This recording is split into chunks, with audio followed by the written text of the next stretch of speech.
kliniknya Pak. Seandainya pun, kata dia sama saya, klien saya ini ya, seandainya pun ujungnya juga berakhir dengan meninggal, tapi kalau dia dirawat, dia tidak bakal meninggal. Apa sebenarnya penyebab kematian ini kan? Kenapa? Jarak waktunya terlalu singkat.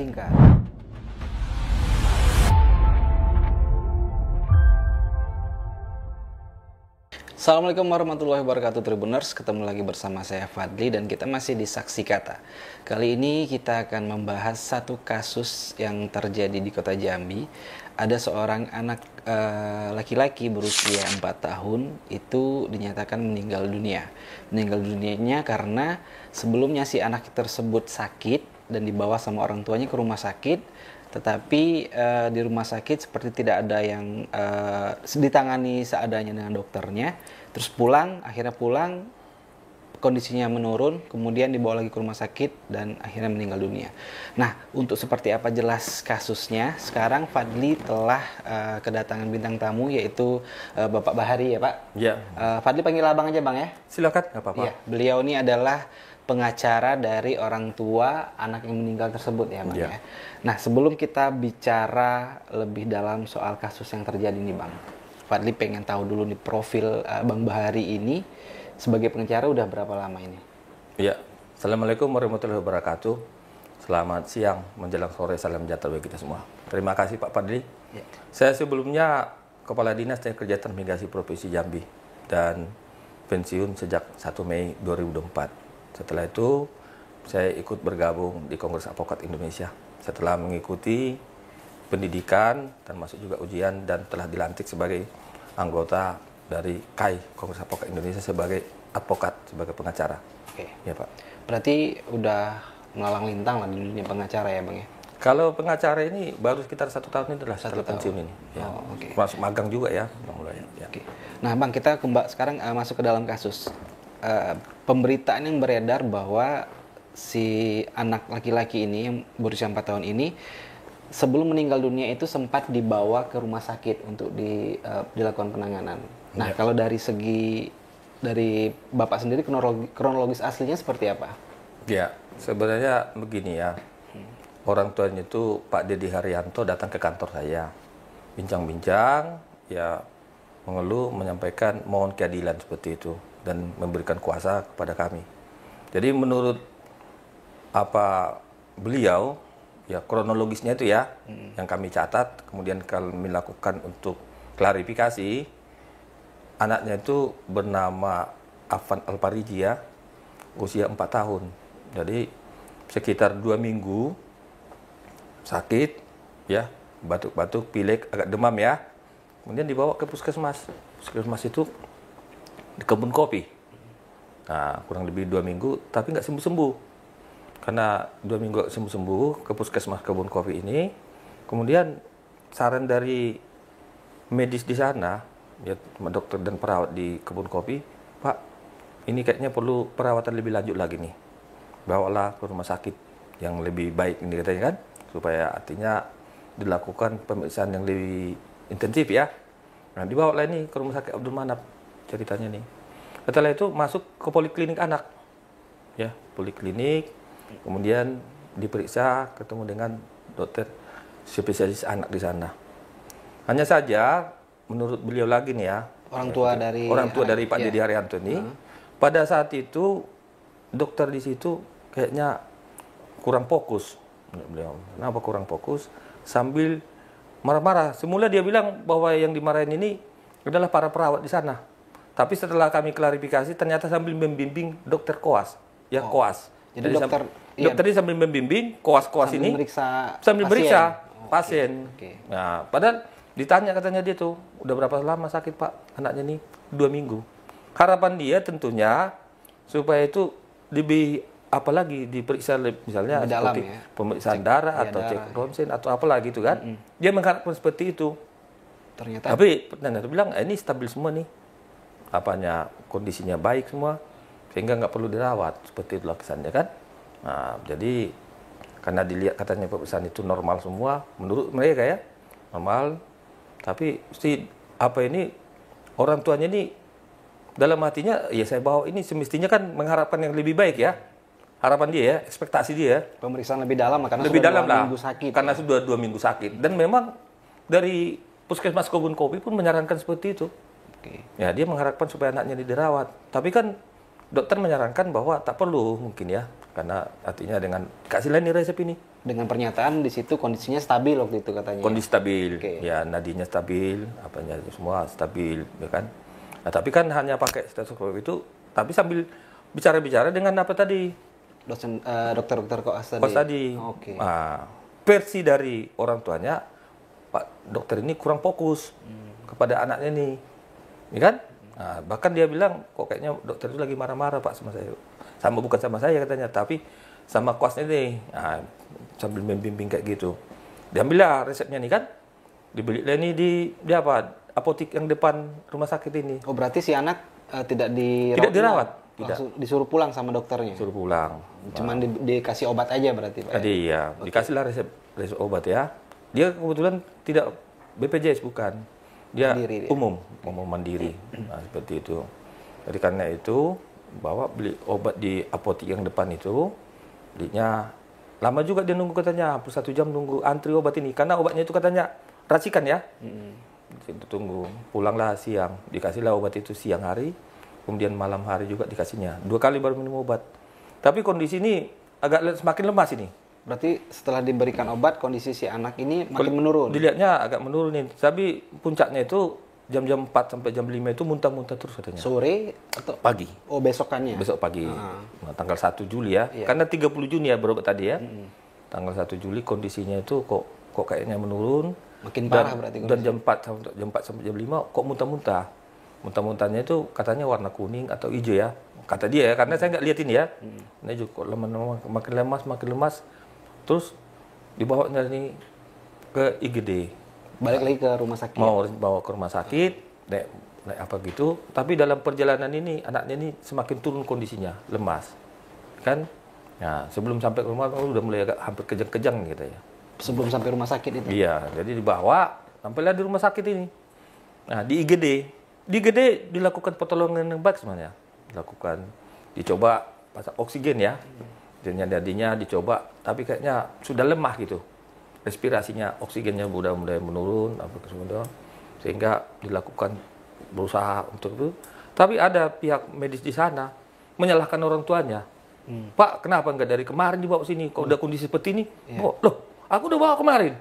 Kok udah sekarang baru disuruh lagi? Kok nggak dari kemarin? Kok aku disalahkan? Ini 2 dokter yang berbeda ya, Pak ya? Iya, satu kan yang polianak. yang kata anak itu enggak apa-apa. Iya, yang satu lagi nih yang di IGD ini dokter. Di IGD, kok baru Bapak sekarang ini kok dibawa? Kok nggak dari kemarin-kemarin? Lah, aku kemarin kan aku bawa, kondisinya masih bagus, stabil katanya. Udah sekarang aku disalahkan. Nah, inilah dia nggak bisa menerima. Ya, sekitar jam 11 meninggallah anaknya. 11 siang. 11 siang, tanggal 1 Juli. Nah itu, setelah itu dia sangat berduka sekali. Ditunjukkan saya foto-fotonya semua kan. Kalau seandainya dilakukan kemarin pemeriksaan, ya lebih bagus ya. Artinya apa yang dapat saya patutnya sebagai dokter. Karena dia udah jelaskan, sudah 2 minggu anak saya sakit, ya kan? Mungkin perlu pemeriksaan lebih intensif lagi ya. Itu yang diharapkan dia itu. Ya, setelah terjadi anak yang meninggal. Si orang tua anak ini mendapatkan ide untuk mensomasi dari siapa? Idenya itu dia datang sendiri, memperkenalkan diri ke kantor. Oh, langsung ke kantor Bapak? Iya, mampir di Majang itu kan. Kemudian saya ada di dekat apa itu, dan Sunan Kalijaga itu kan. Tak lewat dibacanya pelang atau kemana. Oh itu Pak, saya ingin apa dulu Pak. Tapi memang saya seperti inilah kondisinya. Supaya saya ada apa? Supaya artinya apa? Diberikanlah kuasa sama kami. Kan kami akan bantu kalau seperti itu. Tapi kita kan tidak bisa langsung katanya menuduh rumah sakit atau dokternya malpraktek ya. Nggak bisa semudah itu juga, menyalahkan orang nggak mudah ya. Harus kita punya data juga, punya fakta-fakta, cek and recheck. Makanya kami buat dulu klarifikasi. Ya kan? Klarifikasi, kami undang juga dan mereka juga mengundang BPRS pada klarifikasi tanggal hari Selasa ya. Selasa 5 Juni. Nah, memang dia kirim surat juga sama kami. Si pihak rumah sakit? Pihak rumah sakit kirim surat juga, surat penjelasan tentang klarifikasi. Tanggal 1 Juli dikirimnya surat, kemudian kami juga diundang tanggal hari Selasa, tanggal 5 Agustus ya. 5 Agustus untuk menjelaskan itu. Dan pada saat penjelasan itu jam 9 jam 10 ya, hari Selasa 5 Agustus hadir di rumah sakit umum. Oh, ada hadir di Hadir, dia menjelaskan hadir. Kemudian ada lagi SPI ya, Satuan Pengawas Internal ya. Pengawasan internal ada juga. Kemudian ada dari BPRS Provinsi, mewakili BPRS, Badan Pengawas Rumah Sakit ya, ada juga. Berarti lengkap lah di sana ya Pak ya? Ada Persi, ada Persatuan Rumah Sakit ya. Kemudian dari Dinas Kesehatan Kota. Nah, hadir ada Dinas Kesehatan, pejabat yang mewakili karena kepala dinasnya katanya nggak bisa datang ya. Dan termasuk dokter yang bersangkutan. Poli anak tadi ya? Ya, dokter yang ya, poli anak. hadir juga. Ya, cuma dokter yang saat itu tidak mau menjelaskan karena sudah diserahkan kepada SPI tadi yang telah mengaudit. Nah, cukuplah mereka menyampaikan karena semua informasi sudah saya jelaskan katanya kan. Nah, itu. Jadi kami sebagai pengacara hadir juga ya. Kuasa hukumnya hadir mendengar, termasuk orang tuanya, bapak ibunya hadir saat itu. Jadi berdasarkan penjelasan itu, klarifikasi. Jadi ada orang tuanya itu belum bisa menerima. Di bagian apanya? Ya, orang tuanya nggak bisa menerima penjelasan dari rumah sakit tadi. Makanya karena klarifikasi tanggal 5, kemarin hari Kamis kami kirimlah surat untuk somasi. Dari pihak rumah sakit, apa pernyataannya Pak tentang kasus ini? Bahwa itu berdasarkan mereka itu sudah sesuai dengan SOP. Sudah sesuai dengan Standar SOP? Cuma kami melihat kan, ya termasuk SPI-nya itu juga kan, ya semestinya kan perlu juga eksternal ya. Karena orang dalam juga kan, dari SPI-nya itu pun ada yang dokter gigi, ada dokter penyakit dalam. Semestinya kan dokter spesialis anak juga lah yang supaya sama ya, apple to apple ya. Apple to apple, oke. Ya enggak, kira-kira menurut pendapat saya ini. Jadi kurang memuaskan si orang tua. Kalau kita kan tergantung prinsipalnya nih. Kalau prinsipalnya bilang, udah Pak, kalau saya terima selesai nih. Tapi orang tuanya sampai sekarang belum menerima dia. Ya, karena soalnya Pak, saya kan bawa, bukan saya tidak membawa. Hari tanggal 30 Juni, paginya saya dan anak saya meninggal, kok saya disalahkan katanya. Kan kalau dari kacamata hukum nih Pak, pengacara, di mana miss-nya dari pihak rumah sakit ini? Kalau saya belum bisa terlalu cepat saya menyalahkan orang. Kita kan bukan menyalahkan. Tapi bagaimana ini supaya artinya benar-benar artinya sesuai dengan ketentuan yang ada. Akan peraturan norma pelayanan kesehatan. Kan ada kan norma-norma kesehatan sesuai dengan Undang-Undang Nomor 17/2003 kan harus memberikan pelayanan. Dan kemudian dari segi undang-undang tentang konsumen juga ya, antara pemberi jasa dengan pengguna jasa kan. Ini kan harus ada nih hubungan-hubungan yang simbiosis ini kan. Nah, informasi termasuk juga tentang pelayanan yang semestinya harus seperti apa. Ya kan?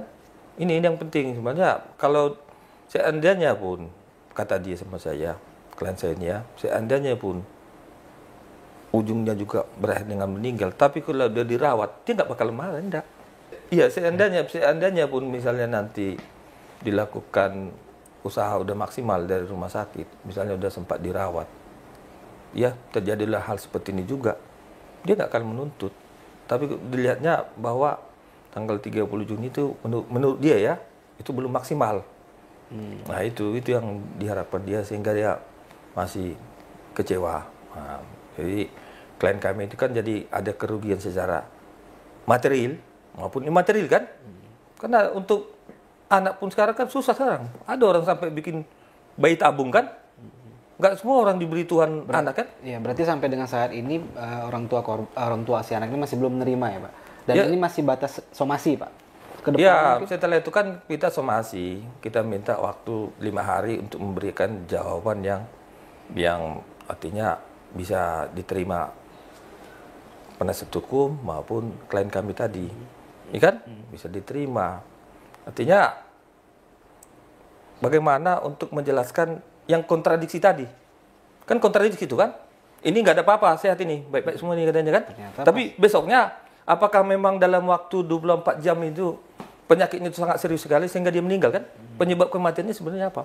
Apakah karena gara-gara makan obat tadi alergi nggak cocok sehingga dia meninggal kan? Kan belum tahu gini. Tidak. Apa sebenarnya penyebab kematian ini kan? Ya. Kenapa? Waktunya terlalu Singkat. Singkat. Ya kan? Yang bisa menjelaskan itu kan medis, bukan kita kan? Waktu ketemu di tanggal 5 Juli itu belum ada menjelaskan ke sana pihak rumah sakit. Ya, pihak rumah sakit bilang udah sesuai dengan SOP-nya, sudah seperti Cuma itu. sekedar sesuai SOP Langkah aja. seperti itu. Tapi saya tanya juga penyebabnya apa? Ya kalau soal penyebab ini kan belum, ya gagal napas. Kalau surat kematiannya kan seperti itu. Ya kan? Karena ada seperti itu, ya itulah surat kematiannya pun ada seperti itu. Tapi yang apa ini kan dia ingin bertanya juga, apakah memang penyakitnya itu sudah serius pada tanggal 30 Juni itu sehingga harus penanganan yang intensif lah ya. Memang serius banget enggak gitu kan? Karena kalau penyakit itu enggak terlalu serius, enggak terlalu parah, kan enggak mungkin menyebabkan kematian itu kan? Nah, tapi kalau misalnya karena makan obat itu pemicunya, penyakitnya seperti itu, kita nggak tahu nih. Kita nggak bisa terlalu cepat mengambil kesimpulan bahwa penyebab matinya ini enggak. Saya juga menyatakan nggak mudah, bukan ya. Bukan seperti itu, nggak semudah itu. Makanya ada baiknya sebenarnya audit eksternal ya, yang independen seperti itu. Harus dari orang luar yang ya orang luar lah, yang artinya bagaimana langkah yang semestinya kalau kondisi pasien seperti ini, apa yang harus dilakukan. Jadi kan sekarang yang dilakukan pihak kuasa hukumnya menunggu 5 hari ke depan. 5 hari ke depan lah. Nah, ini kita lihat dulu jawabannya seperti apa. Ya kan? Memang pihak rumah sakit kemarin menyampaikan permohonan maaf dulu. Ya kan? Tapi ada saya lihat ini dari Puskesmas Kebonan itu pun bertanya, wah, kok meninggal ya? Kaget juga dia. Dan mereka bisa menawarkan, kalau apa nanti Bu, kami akan datang kunjungan ke rumah. Kunjungan ke rumah, dan beliau penting nanti anaknya itu kan nggak masuk BPJS. Kami coba nanti masukkan BPJS Pak, ya kan? Nah, jadi kalau kata-kata seperti ini kan sangat apa sekali menyentuh sekali ya. Ya kan? Padahal Puskesmas dari apa ini saya lihat bagus juga Pak kalau kayak gitu kan. Sebenarnya harus ada seperti itulah. Ya, menyampaikan seperti ini ya. Kalau misalkan nanti nih Bang, di 5 hari ke depan kan kita menanti jawaban dari pihak rumah sakit nih. Jika dari orang tua korban juga tidak menerima dengan hasil pernyataan dari rumah sakit, langkah apa yang kita lakukan ke depan? Ya sebenarnya kita kan yang mau kita lihat goal ini apa sih mau kita capai nih. Ya. Pertama kan selalu kita menekankan prinsip musyawarah mufakat melalui mediasi juga bisa kan, pertemuan-pertemuan dialog juga ya. Ya kita lihat dulu nanti jawabannya itu, langkah-langkah itu. Nah, jadi kalau misalnya tidak ada jawaban yang tegas juga, ya bisa kita ajukan gugatan kan. Gugatan secara perdata menimbulkan kerugian bagi orang lain, ya kan? Perbuatan melawan hukum kan, secara perdata kan menimbulkan kerugian bagi orang lain kan? Nah, Kalau bisa pidana perdata. mungkin bisa juga. Pidana akibat kelalaiannya meninggal orang kan, lalai kan? Tapi apakah ini ukurannya lalai atau tidak kan?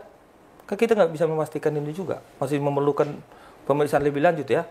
Ya kalau lalai bisa ada aspek pidananya. Atau berdasarkan undang-undang Cipta Kerja Undang 17 2023 tentang kesehatan pun bisa pidana karena kelalaiannya meninggalnya orang lain. Itu berarti juga bakalan bisa minta pihak dari kepolisian gitu Pak untuk memeriksa. ya kita lihat dulu nanti nih, ya kan? Kita lihat perkembangannya. Karena kita berpikir juga ya pidana ini kan ultimum remedium, upaya terakhirnya nih kan. Langkah-langkah seperti itu. Itu langkah terakhir. Kalau bisa kita diskusi-diskusi bagaimana solusi yang terbaik supaya ke depan jangan terjadi lagi seperti ini. Kalau dari orang tua korban mintanya seperti apa Bang? Apakah langsung ke hukum atau sesuai dengan arahan dari kuasa hukum? Kalau orang tuanya itu sebenarnya ya gimana lah Pak, saya belum bisa menerima. Ini kan kadang-kadang begini, kita melihat suasana batin, suasana psikologis orang kan lagi marah nih Pak. Ya kan? Lagi kecewa ya? Lagi kecewa. Siapa tahu dalam perjalanan waktu nanti bagaimana kita solusinya seperti ini kan, pendekatan-pendekatan seperti ini. Ya kalau nanti ternyata tidak juga menyelesaikan masalah, ya langkah hukum, jalur hukum, tegas ini kan, tegas dong. Karena apa? Kita kan equality before the law. Orang kan sama kedudukan di depan hukum kan, sama. Kita harus bisa memberikan suatu rasa keadilan juga bagi orang, ya kan? Berarti ini bakalan panjang nanti ke depannya Bang. Ya kita lihat dulu nanti kalau soal bakalan panjang kan.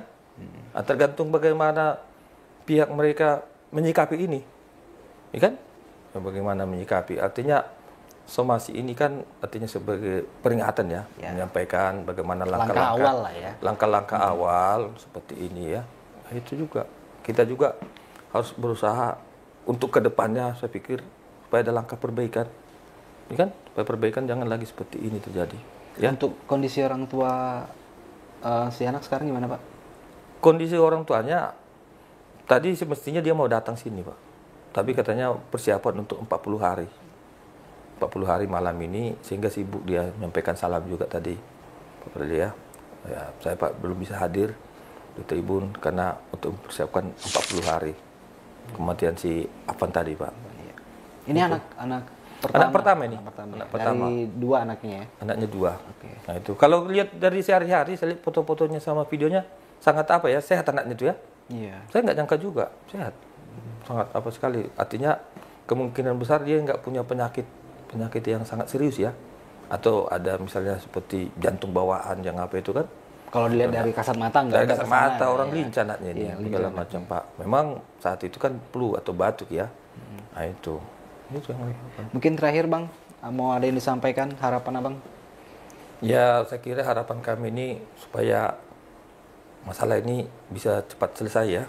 Ya dengan menggunakan prinsip-prinsip pendekatan-pendekatan yang hukum ataupun pendekatan yang apa dulu ya, langkah-langkah yang manusiawi lah. Musyawarah dulu berarti. Ya, musyawarah mufakat, manusiawi, ya nyampaikan rasa penyesalan, rasa duka juga kepada yang bersangkutan. Mudah-mudahan nanti bisa kita menemukan solusi yang terbaik lah, ya. Tapi kalau nggak bisa capai juga, ya kita langkah hukum ya. Ya karena bagaimanapun juga kita sama di hadapan hukum ya, equality before the law, orang sama. Karena masih banyak juga masyarakat untuk mencari keadilan, ya. Nah, itu yang kita harapkan. Oke, Tribuners, demikian saksi kata pada hari ini. Intinya kami dari pihak Tribun Jambi juga turut berduka cita atas meninggalnya adik kita ya, Pak ya, sampaikan ke orang tuanya. Ya. Dan mudah-mudahan kasus ini cepat menemukan titik terang. Titik terang. Dan juga kasus serupa tidak akan terjadi lagi di kemudian hari. Saya Fadli, saya undur pamit. Assalamualaikum warahmatullahi wabarakatuh. Bye-bye. Ya, terima kasih.